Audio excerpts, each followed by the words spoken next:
They say the true spirit of adventure has a name, and it's the Africa Twin. Born in the Dakar, raised among dunes and mountains, the Honda Africa Twin isn't just a motorcycle, it's a legend that challenged the desert and won. Want to know how a Japanese motorcycle conquered Africa and the hearts of thousands of travelers? Put on your helmet because this story will shake your soul. It all started in the early 1980s, when Honda was already at the top of the speed world with its sport bikes dominating the circuits. But of course, winning races on asphalt was fine. But what about adventure? What about madness?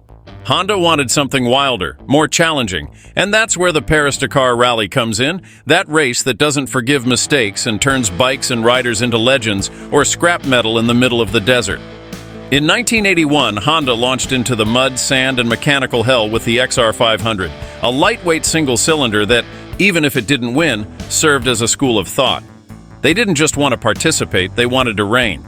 And 5 years later, in 1986, they shook things up with a totally new bike, the XRV750, a 700 ACC beast with a liquid-cooled V-twin engine, a gigantic tank, and suspension designed to swallow the whole of Africa without complaint.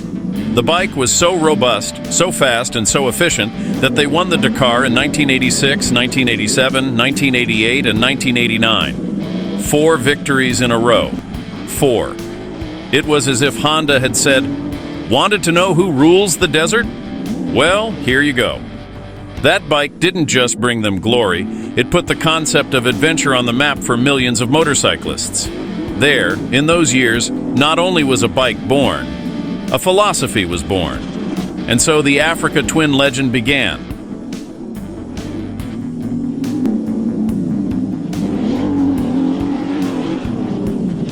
After dominating the desert with the NXR750, Honda understood that the battle wasn't just being won in Africa, but in the garages of Europe.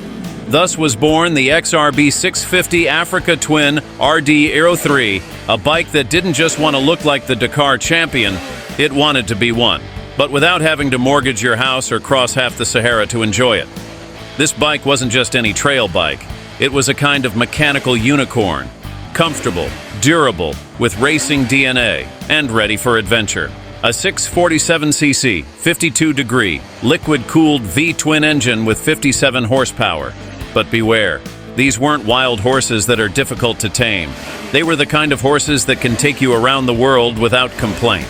What Honda was looking for with this bike wasn't pure speed, but durability, range, and extreme reliability. The engine came from the Transalp family, the well-known RC08, but in the Africa Twin, it was tuned to be more durable and withstand long journeys with a load. It used a 76-degree crankshaft, which allowed for smoother and more constant torque delivery, ideal for maintaining traction on rough roads. It was also powered by two 32mm Cayenne carburetors, which was quite modern for its time. It had long travel front suspension, 43 and 230 millimeters of travel, and an adjustable Pro-Link monoshock with 200 millimeters of travel at the rear. In Creole, you could swallow a ditch and keep going like nothing had happened. The wheels were 21 inches in the front and 17 inches in the rear, and the entire chassis was designed to withstand rough handling without splitting like an old baguette. The 24-liter tank gave it a range of over 400 kilometers, making it an ideal beast for crossing borders. It had a curb weight of 200 kilos, which was reasonable for a mid-sized trail bike with this level of equipment. But the best part wasn't just the technical aspects, it was the design. A rally fairing with a double-round headlight, wrap-around plastics, a long and comfortable seat, and that white, red, and blue paint scheme that screamed Honda Dakar from the other side of the mountain. And not to mention its sound. That V-twin with a high exhaust made you feel like you were in the middle of the Touareg Special, even if you were on your way to work. The public loved it. It was an immediate hit in Europe, especially in France, Italy, and Germany, where trail culture was exploding. It wasn't uncommon to see Africa Twins crossing the Alps with 2 people, luggage, and a motorcycle club flag hanging on the back. And that's how the Africa Twin went from being a nostalgic experiment to becoming a true icon. Because it didn't just give you the feeling of living an adventure, it gave you the tools to truly live it. And that, in a world of increasingly plasticky and soulless motorcycles, was worth gold.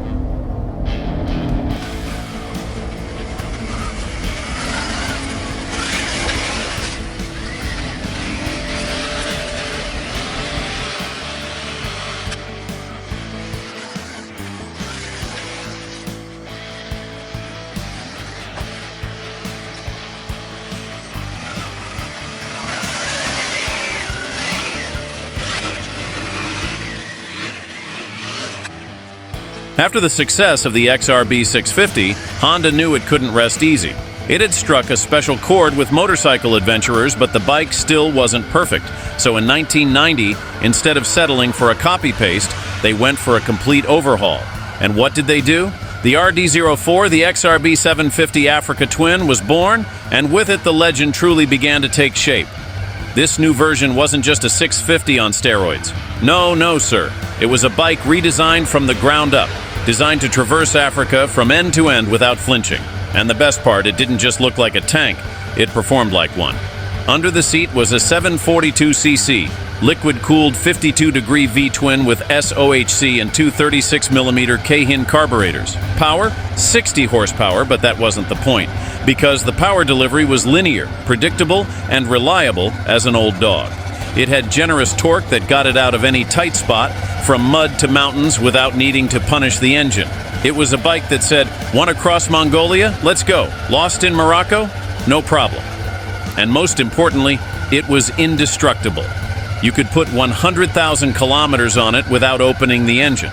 Some travelers didn't even change the oil, and it would keep going. Honda had created an iron block disguised as aluminum. Honda also got serious about the chassis. The RD04 had dual 276mm front discs, something worthy of a superbike at the time, and the Showa suspension was adjustable for compression and rebound, both front and rear. This allowed you to adapt it to ride alone, with a partner, or with half a house loaded in saddlebags. The double cradle steel frame, reinforced compared to the RD03, could withstand anything: potholes, rocks, pits, and the weight of even the most romantic traveler's dreams. The 21 front and 17 rear wheels were the ideal dimensions for taking on any type of terrain. The 25-liter tank was a blessing. That gave you over 450 kilometers of real-world range. You could literally cross a country without refueling. Many did.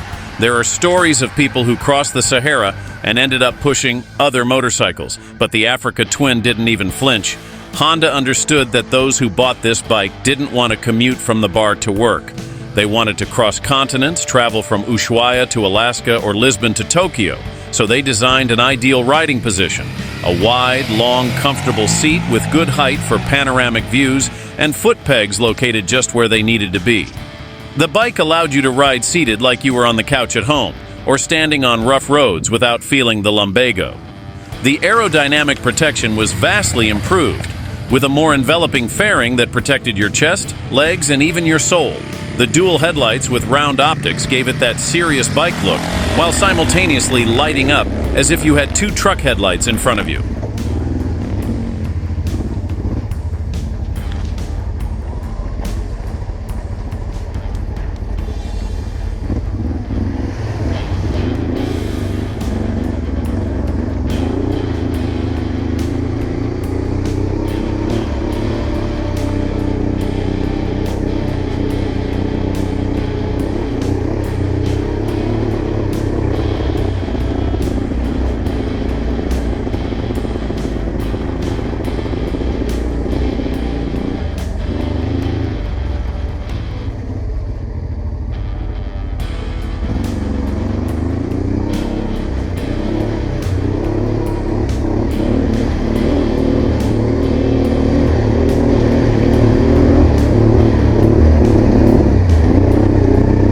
If the RD04 was the founding stone, the RD07 was the Gothic cathedral, an absolute icon. For many, the best Africa Twin ever made. The RD07 took everything good from the previous version and refined it like an expensive wine. The engine was still the 742cc V-twin, but with improvements to the camshaft, ignition, and exhaust, giving it a sharper response at low and mid-range revs, less vibration, and an even smoother ride. It was like going from a work tool to a Japanese precision machine. The chassis was tweaked to improve ergonomics. It was easier to maneuver with a load and more comfortable for two people traveling with luggage. The entire package felt more balanced, as if the bike was floating over the road. The fairing was completely redesigned, more aerodynamic, with smoother lines, more durable plastics, and side panels that made the internal parts easier to access. The design was no longer just functional, it was now elegant, a perfect blend of rally and touring. They added an aluminum skid plate and improved the fenders, preparing it even more for abuse. And the details added up. a clearer instrument panel, more reliable electrical systems, and even a digital clock, which in the 90s was the closest thing to a smartwatch. From 1993 to 2000, this bike became a legend. It was the Land Cruiser of two wheels. It wasn't the fastest, it wasn't the most technologically advanced, but it was the one that got you there no matter what. The others might have had more horsepower, but this one had heart. In Europe, it was the bike for long journeys. From the Norwegian fjords to the dunes of the Sahara. Wanted to travel from Istanbul to Beijing? Africa Twin. Wanted to travel the Silk Road? Africa Twin. It was the bike of dreamers, of those who didn't look at the GPS but at the horizon. And best of all, it never let you down.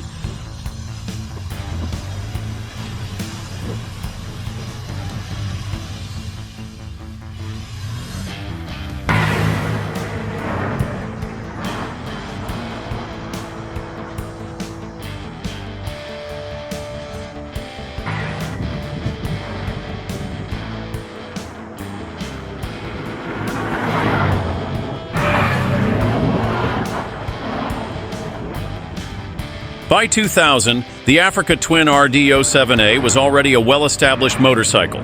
Honda had made some subtle improvements, a reinforced rear subframe, improved electrical system, new colors and graphics, and minor tweaks to the suspension and ergonomics. But in essence, it was the same bike. An unstoppable traveler, a noble, strong, reliable trail bike free of unnecessary electronics, and with a pure spirit of adventure. It was the bike you bought to travel the world without looking back, and many did. At that time, before Instagram or bragging rights, true motorcycle travelers chose the Africa Twin because it wasn't just a motorcycle, it was a tool of freedom. But the world was changing. In the early 2000s, a new kind of trail bike was beginning to emerge, more powerful, faster, more technologically advanced. German brands were starting to make a strong push with motorcycles like the BMW R1150 GS Twin, which offered more power, ABS, and a more premium aesthetic. And instead of evolving the Africa Twin, Honda made a decision no one expected. Stop production, and that was a cold shower. No farewell, no tribute, no final edition. It simply ceased to be in the catalogs. It vanished. Production officially ceased in 2003, and for thousands of fans, it was a crushing blow. Not only because of what the bike represented, but because there was no replacement. Honda didn't offer a real long-distance trail bike with that adventurous, simple, and mechanical spirit. It was as if the brand had closed a door and thrown the key into the sea.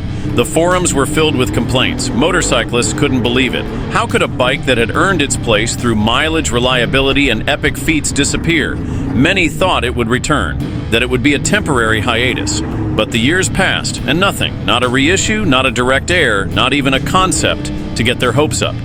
Meanwhile, the Africa Twin was becoming a cult object. Prices on the second-hand market rose. Well-maintained RD07s began to sell like hotcakes. People traveled across countries just to get their hands on original spare parts. Fan clubs in Spain, France, Italy, Germany multiplied. And while the world embraced modern button-laden motorcycles, purists kept saying, yes, the GS is very nice, but give me an RD07 with carburetors, no ABS, and no computer to tell me how to ride. For more than a decade, Honda left its trailering public without a direct successor. It launched the Transalp 650, then the 700, but it wasn't the same.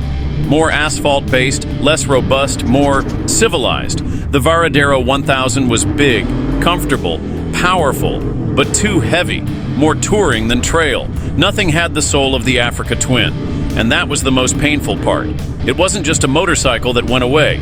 It was a philosophy, a way to travel without fear, without relying on electronics, regardless of whether there was a road or not. A motorcycle that could cross a continent was a matter of willpower, not budget. 30 years after the launch of the first Africa Twin, and 13 years after Honda killed it without warning, they finally did what everyone had been clamoring for a long time: revive the legend. And it wasn't just any comeback. In 2016, Honda introduced the CRF1000L Africa Twin, a completely new bike, but with its soul intact. But wait, what took them so long? From 2003 to 2016, Honda had left a huge void in the trail world. The Transalp wasn't convincing. The Varaderos lacked an adventurous spirit, and meanwhile BMW, KTM, and Yamaha were stealing the show. Fans kept asking, "And the Africa Twin? When is the bike that crossed deserts without breaking a sweat coming back?" Honda took its time, but when it returned, it came back with a bang.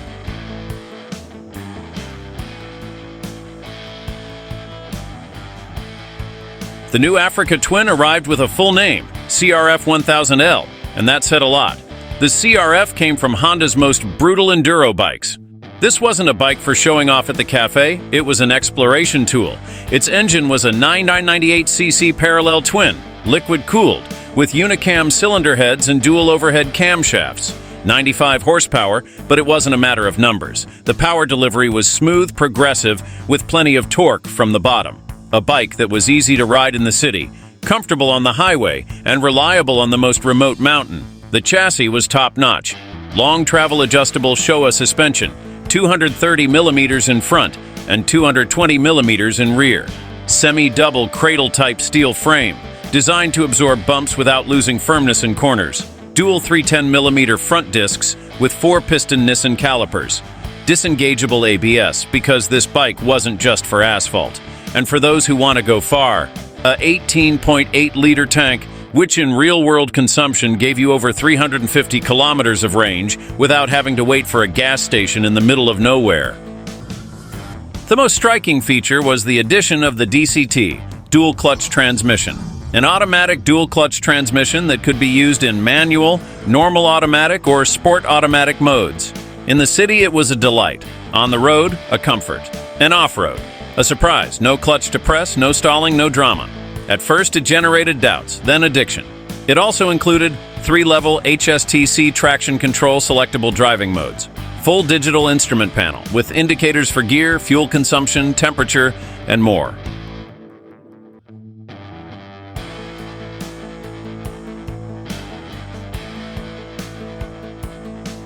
Aesthetically, it was a bike that reeked of dust and adventure, but with modern and functional lines. The twin headlight, high windscreen, split seat, and ergonomics designed for standing on gravel made it a true heir to the Dakar spirit.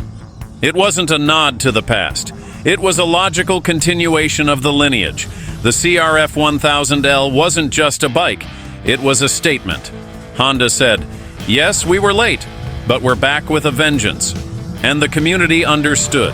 In forums, on trips, in YouTube videos, the Africa Twin was once again synonymous with adventure. A bike that didn't need spectacular figures because it had what matters: reliability, balance, personality, and the spirit of travel. Those who had owned an RD04 or RD07 cried with emotion. New adventurers climbed onto an Africa Twin for the first time and understood. Now it's true. This is a real bike. And while Honda was a long time coming, it was worth every damn year of waiting.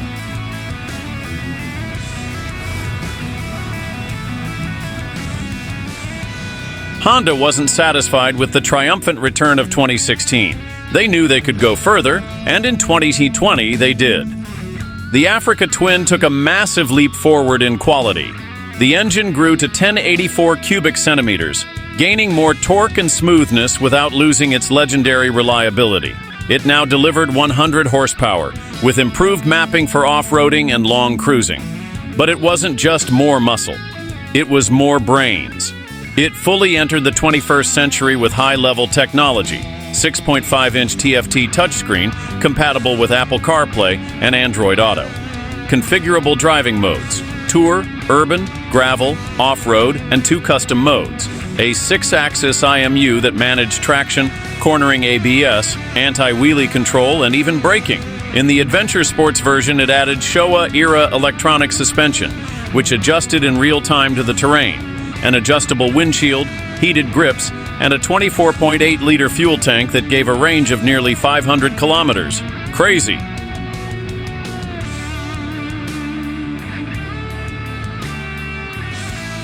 Honda understood that not all adventurers are the same. That's why it launched 2 distinct versions: the plain Africa Twin, lighter, more compact, with spoked wheels, long suspension, and an aggressive riding position. Ideal for those who ride through mud, cross rivers, and sleep under the stars. The Africa Twin Adventure sports a taller bike with better aerodynamic protection, a larger tank, more advanced electronics, and a space shuttle-like appearance. Designed for crossing continents without looking at the clock, and both still offered the DCT transmission for those looking for a more fluid and modern experience, without sacrificing the wild.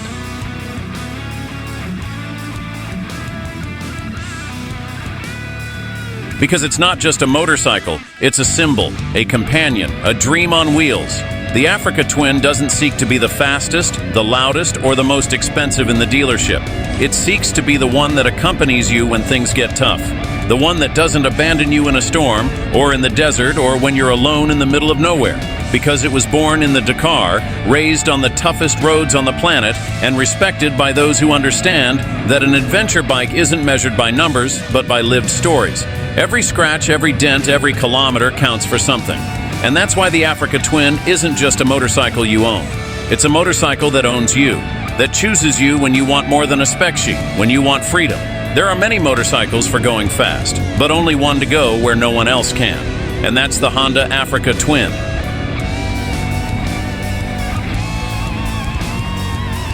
And if you want to discover its Dakar adventure sister, the indomitable XR600 beast, click on this video, and we'll see you there.